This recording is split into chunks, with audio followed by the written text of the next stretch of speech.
Good morning, everybody. I would like to welcome you to this DERA webcast on the development of the waste management strategy. My name is John Mills. I'm Director of Environmental Resources Policy Division in the Department of Agriculture, Environment and Rural Affairs. Amongst other things, my division has responsibility for waste policy, covering the waste management strategy, extended producer responsibility, deposit return, recycling, plastics, waste prevention, the carrier bag levy, and greenhouse gas emissions reduction in the waste sector. We also fund a number of initiatives, such as the Household Waste Recycling Collaborative Change Programme. We received considerable feedback from participants in our September workshop at Greenmount on developing the new waste management strategy, so we thought it'd be helpful to draw the information we received together in this webcast before our next in-person event in December. Before going any further, let me start by introducing the panelists for today. First of all, Janice Harris, Assistant Director of Environmental Resources Policy Division, Roderick Tate, Head of Waste Strategy, and Anna Louise Jelly, Policy Officer in the Waste Strategy team. And next slide, please, Anna Lou. On the screen, you should see the agenda for today's webcast. Recap of the strategic context for the waste management strategy, also set out in our in-person workshop in September. This will then be followed by summaries of the workshop discussions on each of the 9 strands in the waste management strategy, starting with strands 1 to 4 by Janice and then strands 5 to 9 by Roderick. We'll then conclude with an outline of the next steps and details of future engagement. I'll now hand over to Janice, who will be presenting the next item. As I've said, Janice is the Assistant Director of Environmental Resources Policy Division, and her responsibilities cover the strategy, producer responsibility, and a number of other areas, as well as environmental Brexit issues. Take it away, Janice. Thanks, John. So as John said, I'm going to remind you of the main strategic drivers for the strategy which framed our discussions at Greenmount. First, there's the Department for the Economy's forthcoming circular economy strategy. It'll set out a clear vision and ambition for transitioning to a circular economy in Northern Ireland. DERA has worked hand in hand with DFE in developing a draft circular economy strategy, and it will go out to consultation in due course. And obviously, sustainable waste management contributes to a circular economy, so we need to make sure that the waste management strategy aligns with the circular economy strategy. Then there's our environment strategy, which sets out a vision for the future of Northern Ireland's environment and is Northern Ireland's first environmental improvement plan. There are 2 of its strategic outcomes which are of direct relevance to the waste management strategy. Outcome 4, sustainable production and consumption, which sets out targets for reform of our current producer responsibility regimes. And outcome 5, zero waste and a highly developed circular economy, which sets a target for publication of the new waste management strategy by 2023. And then there's the Executive's Green Growth Strategy. It sets out a framework for delivery of green growth, and all of our policies and strategies, including the waste management strategy, must align with it. The Green Growth Strategy is to be delivered through a series of climate action plans, including one for DERA. The first climate action plan is due to be published in 2023, and waste will play its part in that. And finally, it's worth mentioning, though it's not represented on this slide, that the New Decade New Approach Deal document, which was published when the Assembly was restored in 2020, contains a commitment to publish a plan to eliminate plastic pollution, which is of obvious relevance to the waste management strategy. So a quick recap then on the strategy strands, which provides the structure for the strategy. These follow a fairly logical order, starting with the setting out of the strategic context for the strategy, then moving to a strand on sustainable production, which incorporates the delivery of a circular economy through sustainable waste management practices, extended producer responsibility, which targets all levels of the waste hierarchy, and the Waste Climate Action Plan, which contributes to our net zero commitments. Then the strands move through the waste hierarchy from prevention through reuse, recycling and recovery to disposal. And the last 4 strands are the key supporting elements for the strategy: behavioural change, legislation, funding data and research, and finally governance.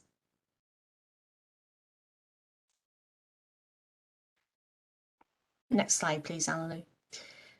So then turning to the summaries of the discussions from our workshop on the strategy in September.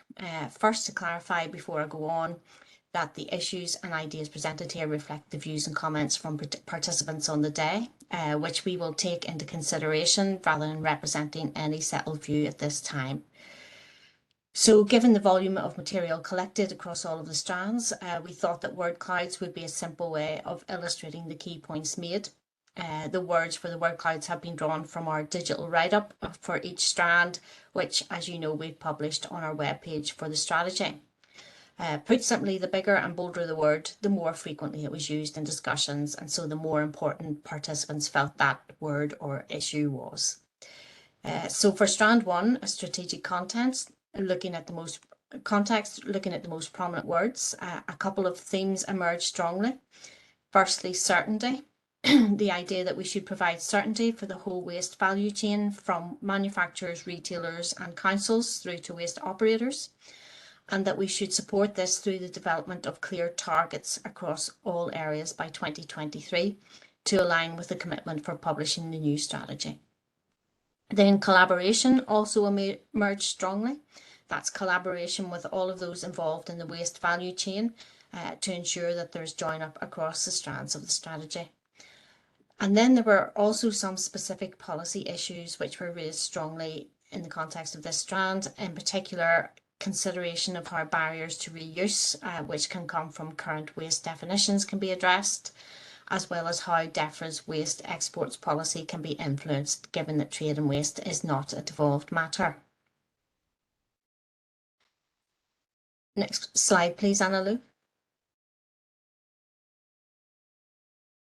Moving to Strand 2, sustainable production, which covers achieving a circular economy and our climate change commitments. There were quite a lot of contributions here. So again, looking at the most prominent words, patterns emerged. Polluter and pays feature strongly, referring to the polluter pays principle, of course. And as an outworking of this, the extended producer responsibility policy work, as well as a deposit return scheme for drinks containers, clearly stood out. Discussions indicated that the scheme should be well thought through, with delivery joined up, and the interface with Ireland's equivalent schemes well considered. Then, not surprisingly in this strand, the circular economy was a key subject during discussions, particularly in relation to our infrastructure needs to ensure Northern Ireland can retain its resources. And also carbon appeared strongly, with discussions centring on the importance of reducing food waste to meet our net zero commitments, with a renewed focus on reduction of food waste from the hospitality sector being cited as a way to accelerate food waste prevention. And then cutting across all of these, engagement was highlighted throughout. Regular engagement with and guidance provided to the whole waste value chain was seen as key to the success of the delivery of the new strategy. Next slide, please, Anna-Lou. Moving to Strand 3, avoiding waste, which includes waste prevention and reuse. Again, drawing together the most prominent words, a couple of key themes emerged. For prevention, that this needs to be supported by setting targets, including stage targets in legislation, by addressing the legislative barriers to prevention, and by providing a common definition for waste prevention.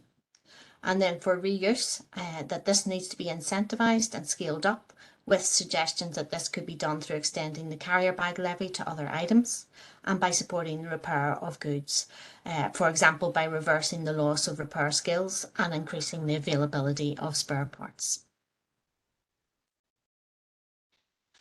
And the final word cloud for me is Strand 4, retaining our resources, which covers recycling in particular. Again, drawing together the most prominent words, it clearly emerged that overall there needs to be a consultation on a comprehensive recycling policy, and 4 key elements clearly came through as needing to be explored in that consultation. First, waste segregation and separation to increase recyclability and thereby increase the value of recyclables collected and keep them local. Secondly, incorporating flexibility into the waste collection and recycling system so that the experts in the system can install what works best in particular circumstances. Thirdly, setting additional recycling targets for specific sectors or specific waste streams to galvanise those involved to strive towards the 2030 and 2035 statutory targets. And fourthly, there was a view that there isn't enough information on recycling, in particular for the business sector, and that this gap should be plugged. So then, to provide a really high level summary for strands 1 to 4, there are 5 key takeaways. Firstly, overall, collaboration with the whole value chain is key to successful implementation of the waste management strategy. And this is alongside regular engagement with everyone involved, especially on deadlines and policy rollouts. And then on the specific policy details, it came through strongly that we should look to support waste prevention through changes to legislation. Encouraging reuse is viewed as important, with clearly defined targets seen as essential, alongside measures to make reuse easier, such as improving repair skills and making it easier to repair goods. Also on recycling and council waste collections, it featured strongly in discussions that a comprehensive consultation is needed on recycling policy to establish the way forward there. And finally, there was also a desire for an increase in the provision of information and guidance, particularly for businesses on recycling. So that concludes my section for today, and I'll hand back to John.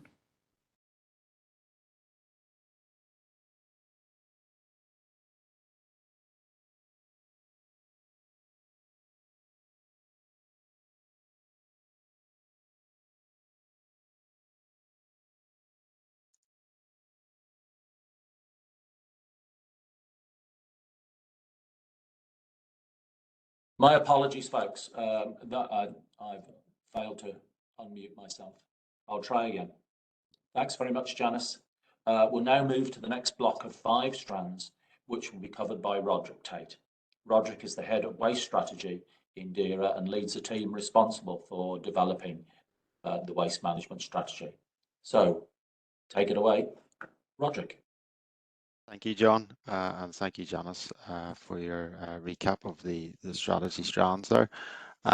Yes, as John mentioned at the start, I'm going to provide an overview of the summaries and comments from strands 5 to 9. Just to restate, as Janice did, the issues and ideas presented here reflect the comments from attendees at the workshop in September, rather than set out a defined departmental view on any of this. So following the same pattern as Janice did, on the slide above, you can see a word cloud display of strand 5, extracting value and preventing harm, which covers areas like landfill and energy from waste, with the most prominent words in the discussions appearing largest on the slide. As before, these capture all the words from the breakout sessions in September. So first, landfill. Not surprisingly, it emerged strongly that landfill should be a last resort. Discussion centred on the potential of developing bans to support diversion away from landfill, noting the drafted environment strategy commitment for no biodegradable waste to landfill, and consideration of the trade-offs that landfill bans could present. That is, where material is displaced from landfill, and where would this go? Secondly, proximity, and incorporating the proximity principle into policy, as recognised in the Basel Convention. This was also seen as important. There were also a number of policy-specific issues mentioned, in particular biomethane, considering the development of this further as a source of energy from waste. POPs, persistent organic pollutants, managing this effectively in the context of new requirements. And then finally, tyres, considering how they should be handled more effectively. So next slide, please. Moving to strand 6, behavioural change. This includes education and communication. Again, drawn together the most prominent 2 words here that come together as themes. Firstly, the importance of changing behaviour to meet our goals, and the suggestion that this could be supported by a national communications campaign. This sits alongside better labelling to help consumers make more informed choices. Secondly, funding, ensuring funding to support behavioural change, and there's an appropriate level of funding. Also, funding for education to ensure that this is that incentivisation and information lead to better choices by consumers, and all those throughout the waste value chain. Next slide, please. Yes, moving to Strand 7, then robust legislation. This covers regulation and enforcement. Again, drawing together the most prominent words into two themes that came across in relation to legislation. The discussion centred upon using this to support behavioural change and set standards. This included proposals for legislative bans on the uses of certain materials and processes, with questions also being raised around how these could be enforced effectively. There was also some suggestions that existing licensing exemptions for some licence sites are too loosely defined. On enforcement, discussions focused on tools which could be used to aid enforcement, including whether there could be a quick fix penalty notice system put in place to simplify enforcement. Also, whether there is a need to revisit the definition of low risk waste activities as well. Next slide, please, Anna. Yes, so moving to Strand 8, supporting innovation. This covers data, research, infrastructure. There was quite a lot of contributions here, as can be seen, but drawing the heavily featured words together, we can see three key themes emerge. First, on engagement. Again, this features in the context of engaging across the whole waste value chain to promote change. It also included the suggestion that the public sector should provide leadership and direction through changes to public sector procurement in response to the new waste management strategy. Second, funding again, that innovation needs to be supported by appropriate and targeted funding, including for research into areas such as biodegradable plastics, bioplastics, and innovative materials. Also raised under this was sufficient and well-defined investment in infrastructure. And thirdly, on metrics, that there should be development of data to support policy decisions and research.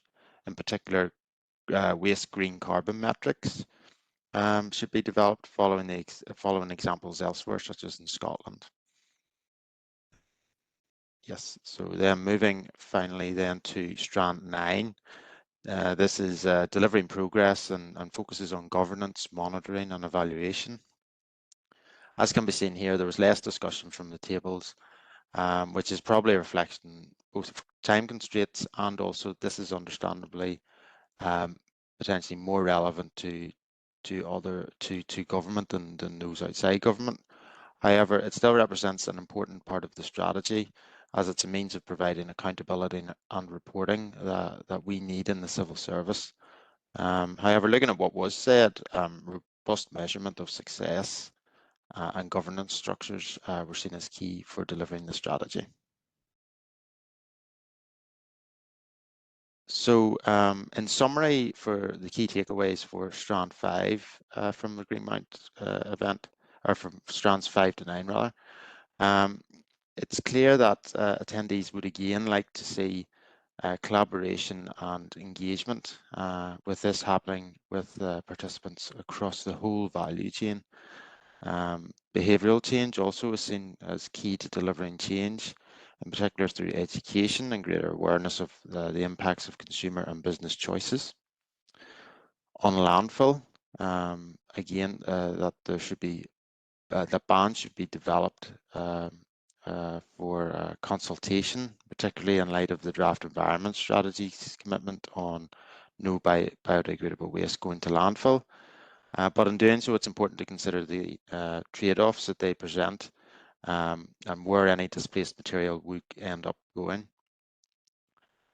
Next, clear metrics and data for measuring our progress and what success looks like came across as important to underpinning progress. Then legislation and enforcement. That legislation needs to be properly enforced, and that this includes any new legislation, such as any biodegradable waste bans, which would come into sharper focus in light of our new climate obligations under the Northern Ireland Climate Change Act. And finally, research, that this needs to be supported through appropriate funding so that we can develop new materials and pathways to meet net zero and circular economy goals. So that concludes my section today, and I'll hand back to John. Okay, thanks very much, Roderick, and thank you all for watching. Before we conclude this webcast, I'll set out the next steps for the development of the strategy. On screen, you can see a simplified version of our milestones. At the moment, we're in the pre-consultation stakeholder engagement phase, and we hope that we'll have a first draft of the strategy by Christmas.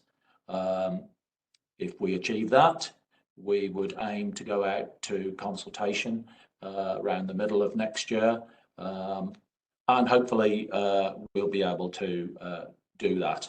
And if we can, then we should be able to hit our deadline of producing a strategy by the end of next year.